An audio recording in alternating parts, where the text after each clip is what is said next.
નમસ્કાર વાલા વિદ્યાર્થી મિત્રો, કેમ છો? મજામાં ને? આજે આપણે જોવાના છીએ સવારપાળી એકમ કસોટી ધોરણ 8ની.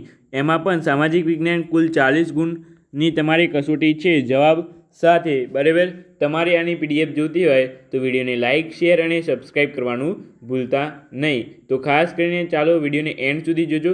દરેક પ્રશ્ન આઈએમપી છે, તમારી પરીક્ષામાં પૂછાઈ શકે તેવો. તો ચાલો આપણે આનું સંપૂર્ણ સોલ્યુશન જોઈએ હવે.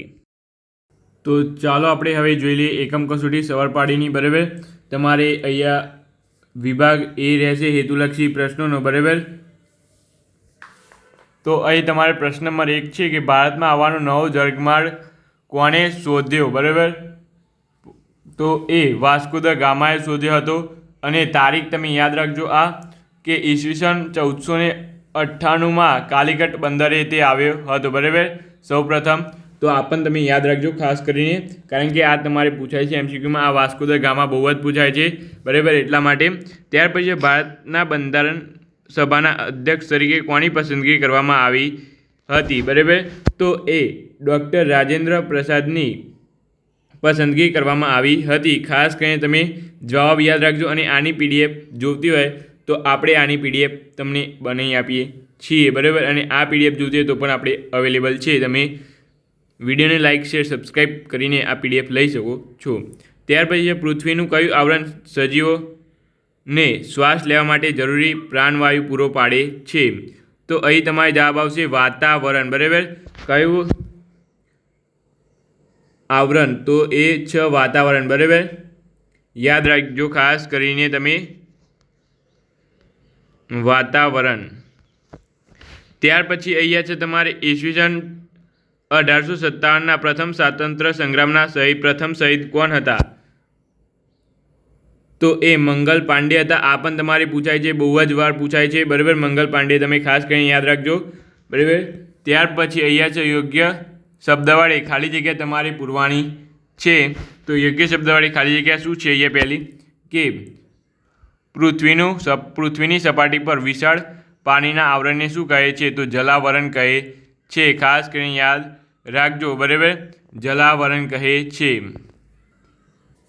ત્યાર પછી અહીંયા બીજો પ્રશ્ન છે કે ભારતમાં પ્રજાસત્તાક બંધારણનો અમલ કઈ તારીખે આવ્યો હતો? તો તમારે આ તારીખ જ યાદ રાખવાની છે. બરાબર, 26 જાન્યુઆરી 1950ના દિવસે થયો હતો. તો આ તારીખ તમે ખાસ કરીને યાદ રાખજો, 26 જાન્યુઆરી 1950. ત્યાર પછી ઈસવીસન 5757માં સિરાજુદ્દૌલા અને અંગ્રેજો વચ્ચે ખાલી જગ્યાનું ઐતિહાસિક યુદ્ધ લડાયું હતું.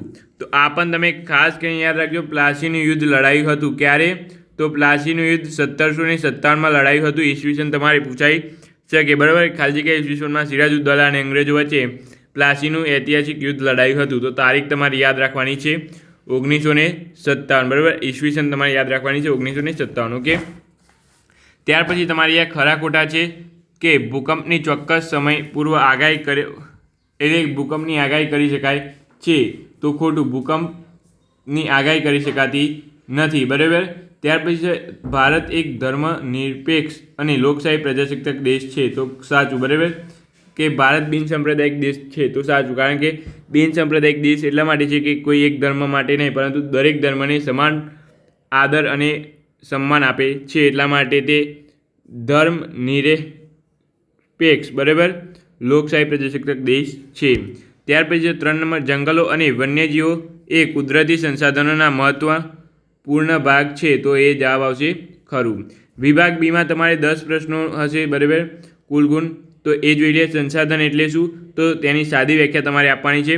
તો માનવ જીવને પોતાની જરૂરિયાતો માટે કુદરતમાંથી મળતા પોતાના કૌશલ્યથી બનાવેલા જે ઉપયોગી પદાર્થો છે તેને સંસાધન કહે છે. બરાબર, પોતાની રીતે પણ લખી શકાય છે કે માનવ જરૂરિયાત માટે કુદરતમાંથી જેટલા સંસાધનો પ્રાપ્ત કરી જેટલા કુદરતી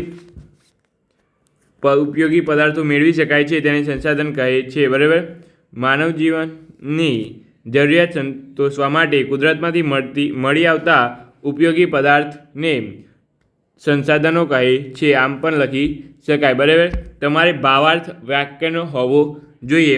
ત્યાર પછી બિન સાંપ્રદાયિકતા એટલે શું? તો બિન સાંપ્રદાયિકતા એટલે કે કોઈ એક ધર્મમાં નહીં પરંતુ દરેક ધર્મને એક સમાન ભાવ આપનાર. બરાબર,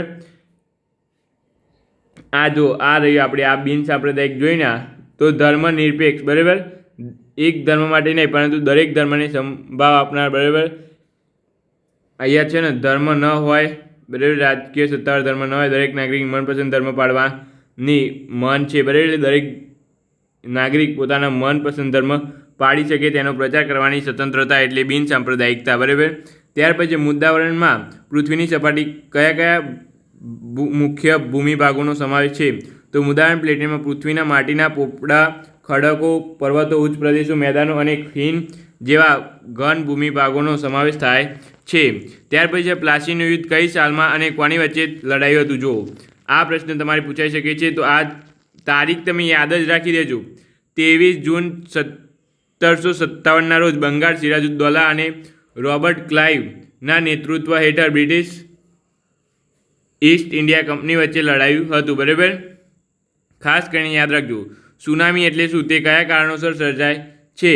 તો સમુદ્ર કે મહીસાગરના તળિયે શક્તિશાળી ભૂકંપ કે જ્વાળામુખી વિસ્ફોટના પરિણામે દરમિયાન સર્જાતા અતિ ઊંચા વેગવંત અને વિનાશકારી મોજાને સુનામી કહે છે. ત્યાર પછી વિભાગ સીની વાત કરી લઈએ આપણે. તો વિભાગ સીમાં તમારે અહીં લખવાના છે 1857ના સ્વતંત્ર સંગ્રામ ઉદ્ભવવા પાછળના મુખ્ય કારણો. બરાબર, ત્યાર પછી વાતાવરણનું મહત્ત્વ પૃથ્વી પર માનવ જીવન અને સજીવો માટે અનિવાર્ય છે. બરાબર, ત્યાર પછી અહીંયા તમારે છે ભારતીય બંધારણની મુખ્ય લાક્ષણિકતાઓ તમારે અહીંયા જણાવવાની છે અને કુદરતી આપત્તિ અને માનવસર્જિત આપત્તિ વચ્ચેનો તમારે અહીંયા તફાવત ઉદાહરણ આપી સ્પષ્ટ કરવાનું છે. બરાબર, તો આ તમારે ખાસ કરીને લખવાનું છે. ત્યાર પછી અહીંયા વિભાગ ડીની વાત કરી લઈએ. આ પ્રશ્નો તમે ખાસ કરીને જોઈ લેજો. ત્યાર પછી વિભાગ ડીની વાત કરીએ આપણે. સવિસ્તાર તમારે કુલ 8 ગુણ છે. બરાબર, 2 પ્રશ્નો લખવાના છે. પહેલો પ્રશ્ન છે જમીનનું ધોવાણ એટલે શું? જમીનના ધોવાણ અટકાવવા માટેના મુખ્ય ઉપયોગો સવિસ્તાર સમજાવો. અને બીજું છે ભારતમાં યુરોપિયન વેપારી પ્રજાનું આગમન અને અંગ્રેજોની રાજકીય સત્તા સ્થાપના વિશે તમારે અહીંયા નોંધ લખવાની છે. બરાબર, તો આ તમે ખાસ કરીને આટલું પેપર જોઈ લેજો. અહીંયા તમને જવાબ આપેલા છે. બરાબર, બંનેના અહીંયા પણ તમે જોઈ શકો છો. બરાબર, તો આ ખાસ કરીને તમે જોજો. આમાં તમારે ભૂલ ન પડે. આમાં 40માંથી 40 તમારે લાવવાના છે વિદ્યાર્થી મિત્રો. માટે ખાસ કરીને તમે જોઈ લેજો અને તમે કયા શહેરના છો એ ખાસ કરીને કહેજો. એટલે આપણે એ શહેરનું પેપર આપણી જોડે જલ્દીથી સોલ્યુશન આવે તેનું આપણે જલ્દીથી સોલ્યુશન કરીએ. તો બસ આજના વિડીયો માટે આટલું. આપણે મળીશું નવા વિડીયો સાથે. Thank you so much. Video જોવા તમારો ખૂબ ખૂબ આભાર.